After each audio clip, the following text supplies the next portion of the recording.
My mother-in-law tried to secretly feed our 4-month-old raw milk, so I called the police and decided to file for divorce. I, 26 female, recently had a baby with my husband of 2 years, Liam, 28 male. Our son is almost 4 months old now, and I've had a hard time training my husband to be a dad. So far he does everything that I ask him not to because he doesn't believe in what the internet says or sometimes even what the pediatricians say and goes by his own gut instinct, which is very wrong most of the time. But he's too stubborn to admit that he knows nothing about babies. I'd had to force him to stay away from the baby after the first time he put our son to sleep on his stomach because apparently, he looked more comfortable that way. I've never left our son Ron alone with him, and for good reason. He was mad about it the first couple of weeks, but then got used to it. He would still try to give me advice and make me follow it, but I'd shut it down really quick. It was annoying to deal with him, but he was my husband, so I knew I had to make the best of the situation somehow.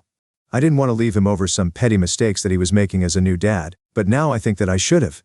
Around 3 days back, Liam told me that he had to leave for a business trip but told me not to worry because he'd already asked his mother to come help me out with the baby.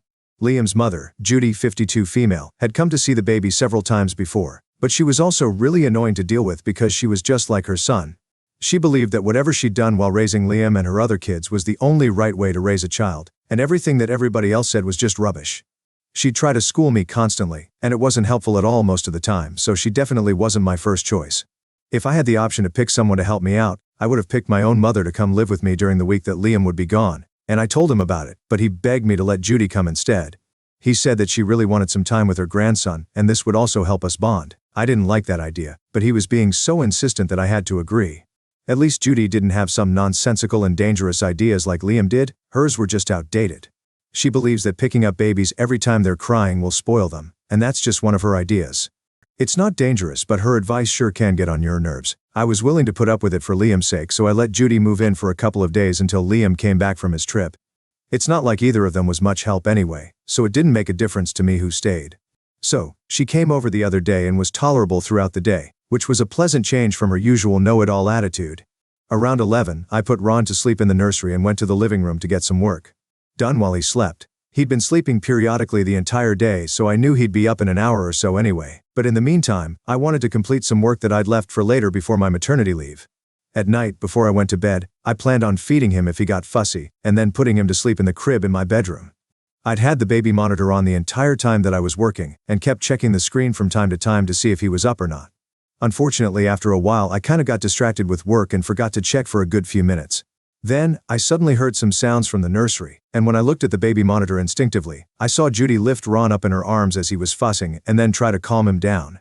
I was about to walk to the room when I suddenly noticed Ron's feeding bottle sticking out of her pocket, so I made a run for the nursery. I'd told Judy several times that I was the only person allowed to feed him and prepare his formula, so I don't know what she was thinking. I assumed she was trying to bypass me and feed him herself, so I rushed to the room to stop her. I entered the room just in the nick of time, grabbed Ron from her arms, and then put him down again because he'd stopped fussing. I asked her what was in the bottle, and she said that she'd mixed water with cow's milk so Ron could try real milk for the first time. Any new mother knows it's not okay for a baby to drink either of those things, and on top of that, Judy went on to tell me that it was completely safe because the milk was straight from the farm and hadn't even been pasteurized, so Ron could build immunity. I was horrified and asked her why exactly she thought any of this was a good idea. She went on to explain that Liam had called her for this purpose. To help make Ron a stronger baby because he was afraid I was mollycoddling him, and that would lead to weaker health and immunity in the future. I just stared at her for a few seconds and let the fact that my husband had put her up to all of this sink in because it was beyond ridiculous. I told her to get out of the nursery and also my house because I didn't want her help anymore. She left the nursery, but she refused to leave the house and said that she wasn't going to abandon her grandson with me. She called me incompetent and said that I was spoiling Ron, and that the way to prevent him from becoming a weak and sickly boy was to feed him the harmful concoction she created with raw milk and water. Both things that could seriously harm Ron. I actually grabbed her by the arm and dragged her away from the nursery before telling her to get out once more. That's when things got ugly, and she physically pushed me to get me out of the way. There was a bit of an altercation between us when she pushed me away, and once I managed to get her out of the way, I ran straight to the nursery and locked myself in with Ron. Then I called the cops immediately. As long as I was in the room, Judy kept screaming at me at the top of her lungs and blamed me for making Ron weak and useless. She was also really mad about me grabbing her to remove her from near the nursery, and we both received quite a few scratches while trying to get the other out of the way. I'm thankful for the baby weight that made me heavier and harder to push because otherwise she would have easily taken me on.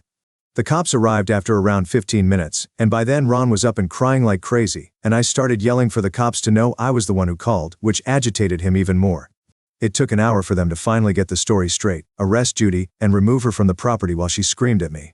Only then was I able to attend to Ron. He's doing better now, but I was mostly terrified for him the other day.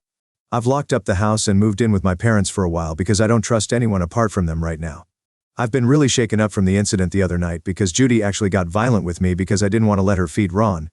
And if that was any indication of how Liam and his family were going to act in the future, then it was in my best interest to get out while I'm ahead. Liam called me the very next day and asked me if I'd called the cops on his mother, and I said yes without even feeling a bit of remorse.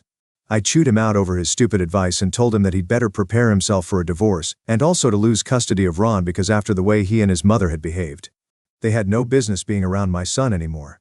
He was very upset and almost started to cry when I told him that. He thinks I've been unfair to him and his family, and that I could have sorted this all out peacefully and in a more civilized way. But I chose to hurt them first, his mother by physically grabbing her, and then him by threatening to take Ron away from him.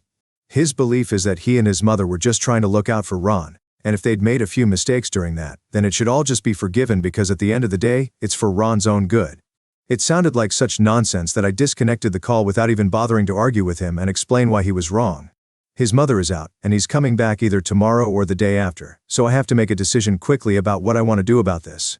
I don't think either of them deserves to be around Ron at all after what they've tried to do to him, and they've proven that they're very incompetent and could be potential threats to Ron's well-being. At the same time, I definitely was the one who got physical first and grabbed Judy to move her away from the room, so maybe that's what instigated the violence that followed.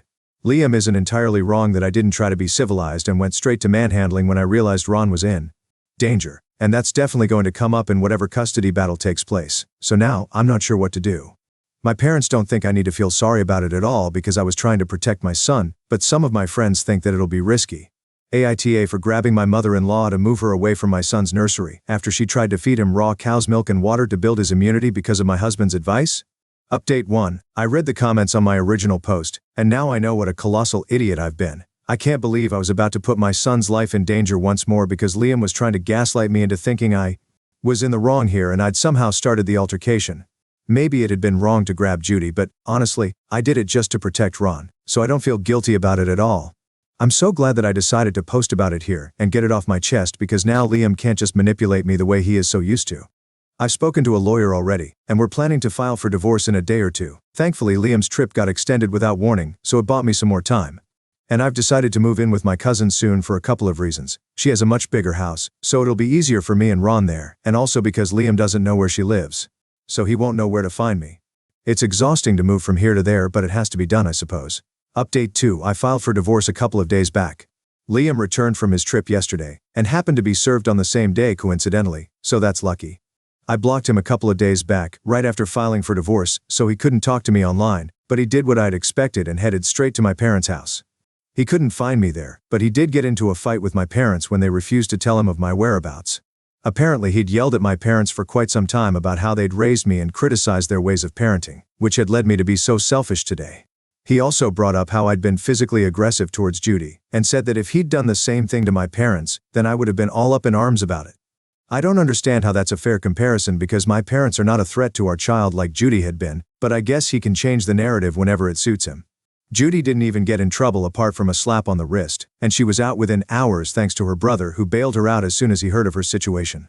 My parents were very upset after his visit, and called me to inform me that I was doing the right thing by divorcing him because he'd been very disrespectful towards them. I think for him this is more of a tit-for-tat situation. Since I'd been disrespectful towards Judy, he thought he needed to do the same to my parents without any reason. My parents weren't involved in this fight, but he still went out of his way to trouble them. I'm just relieved that I'll be done with him soon as long as he doesn't contest the divorce. I don't think he will, but he certainly won't be okay with me having full custody of Ron. Currently, my lawyer and I are putting together every bit of proof we can find to prove that Liam is not a capable father. There's already the incident with his mother that's bad enough as it is, but then there's all the things he's said over the last couple of months over text, all his bad and dangerous advice. Additionally, there's also the way he barely helped me with the baby, not because he didn't want to, but because he was just so incompetent that I couldn't let him do anything for Ron in good conscience out of fear that he'd screw it up. And it was with good reason. It wasn't as if I was just being too paranoid. He legitimately was just that useless and stupid. I don't even know how I looked past all of it for the first few months after Ron was born. It was probably the postnatal hormones messing with my brain. But now that it's clear to me how pointless it is to stay with a man like this, I'm getting the heck out of here. Update 3. So he responded to my divorce petition, and thankfully he isn't contesting it, but he does want full custody of Ron, not even partial custody, full. He's not even willing to let me have visitation rights, which is a very bold move given the circumstances of our divorce. He really needs to get a better lawyer, or maybe just tone down the egoistic side, because there's no way any sane judge is going to let him and his crazy family take over Ron's well-being. He's with me as of now, and since Liam can't find us, he hasn't been able to come to see him either. But as far as I know, he's been bothering my parents with incessant phone calls, texts, and unannounced visits almost every other day. When he called my dad the last time, he was warned that if he bothered them anymore, then he'd have to deal with the cops, which is why he's backed off for a while, but I'm not sure how long that'll hold up. Any big update in the custody battle or divorce, and he'll be right back to harassing my parents because that's who he can contact. We're meeting a mediator for the settlement negotiations, but that's the last of my concerns right now because we're also going to meet another mediator for our child custody case. I definitely do not want it to go to court, and neither do I want to lose Ron, but I can't think of any scenario where he and I end up on the same page regarding Ron's custody. Both of us are entertaining it as just a formality before the actual court battle, because none of us want to come off too aggressive here. Owing to the situation we're in right now where all this trouble has even come up because of our aggression when it comes to parenting Ron. At least my anger is justified, and I'm not just acting like an idiot without even knowing the facts and basics of child safety, unlike him and his mother. My cousin has been great and very helpful during this time and gets along well with Ron too.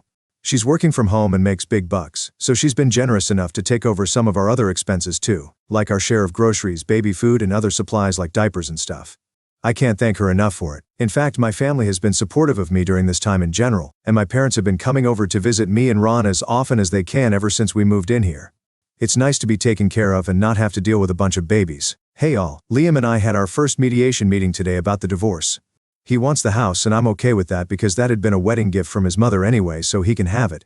So, we're negotiating on the rest of our belongings right now, except for my engagement ring. I'm keeping my jewelry, I wouldn't have returned that either, but it's a family heirloom so I'm giving it back.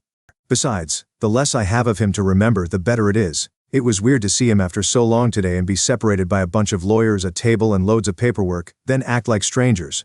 But I had to force myself to remember what this guy had put me and my son through so that I wouldn't go soft. I'd left Ron with my mother, which happened to be a lucky coincidence because as soon as we were out, Liam stopped me and asked me very formally if I'd let him see Ron today. I had to decline because I didn't want him to follow me home or something, and he looked crestfallen for a second, which made me feel awful, but then soon enough, he was back to being stony-faced and walked away without even a goodbye. I don't feel good about any of this, but it has to be done, and I'm the one who has to take a stand for myself and Ron if I want things to go my way in the future. I drove straight back to my parents' house after the meeting to see Ron, and he'd been fussy without me, so I came back home just in the nick of time. The poor guy had been giving my parents a really hard time. It's been a few hours and I've come back to my cousin's house now. She wasn't able to look after Ron today because she had to attend a work party, and it was important for her to be there, but I think I'm going to ask her to watch Ron for the next meeting. My parents are getting old, and I don't want to bother them with every little thing now. The next meeting with Liam is regarding Ron's custody. And that's definitely going to be a lot more emotionally taxing than this because of all the things that are going to come out of it. I haven't even thought about child support yet, to be honest. My lawyer has put forth a demand for it, but truthfully, I think I might take that back because it doesn't feel right to take money from Liam when I know I'm not going to let him have any involvement in Ron's life, so I might change that. Plus I make decent money myself, and once maternity leave ends I'm right back to work, so I don't think I need child support either. I'm not taking alimony either. Update 4. It's been a week since my last update, and I've been really busy, so I haven't been able to come to Reddit that often, but I'm still reading comments occasionally. And I'd just like to thank you guys for everything, all the support and kind words and concern. It's all been really helpful, and it feels great to know that there are a lot more people rooting for me than I believed initially, especially now that the custody case is going to court because, at the very last minute, Liam decided to change his mind and cancel the mediation sessions because he wanted the case to go to court for a more fair and unbiased verdict. I don't know what he thinks is going to happen because, as far as I know, no judge in their right mind will rule in his favor after they find out what happened the night that I left his house. He and his mother had very obviously tried to put Ron in harm's way, be it intentionally or not, but it's better for me this way because then we might be able to get this over with quickly without waiting for us to get on the same page for ages during our mediation sessions. I haven't heard from Judy since the day the cops took her away that night. My parents told me that they learned from a couple of common friends that she's living with Liam now to take care of him. Which makes sense because Liam never was one who could take care of himself and live on his own. Now that I'm separating from him, it just feels so weird that I used to babysit this man-child while juggling work and household chores. All he would do is go to the office, come back and ask me to help him out with his chores too. It wasn't even as if my work was less strenuous than his. Both of us were corporate employees with desk jobs, so it was definitely equal stress for both of us, but for some reason I was doing both our jobs at home. At least after Ron was born, he had the decency to hire a maid so I could ease up on the workload, but he refused to do any additional work himself apart from whatever his job required him to do. I loved him a lot, so I stayed with him and didn't think there was anything wrong with how we were living, but now it just seems ridiculously unfair that I allowed him to treat me this way. In a way, I have my son to thank because, had he not been born, Liam and his mother never would have revealed just how stupid they really are and how I'm better off without my husband. Being a single mom is going to be hard, but I'm looking forward to it. It's going to be a hell of a lot easier being a mom to my son than being a mother to my husband, that's something I'm sure of. And word to the wise, ladies, learn from my mistakes and get out while you can. Update 5. It's been a while since I've come back on Reddit. I celebrated getting full custody of Ron last week, and I'm about to get back to work in a few days. Things have been hectic, but I'm getting back on my feet now. Probably won't be active here anymore, so wish me luck, you guys.